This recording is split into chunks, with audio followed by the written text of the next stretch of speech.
Hello everyone, I'm Zhang Tianlu from Yamaha Robotics.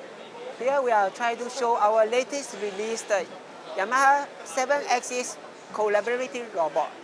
So it's meant to work with human.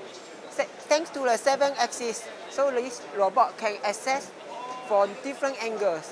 So it can perform very complicated operation posture. So right now it's rotating. This is additional axis number 3. And for all the 7 axes have a torque sensor to measure the torque feedback. So as a collaborative robot, if let's say it hit a human, it will trigger emergency stop and it will protect human so that the cobot it will not hurt human. This payload is maximum 10 kg and the maximum speed is 3 meters per second.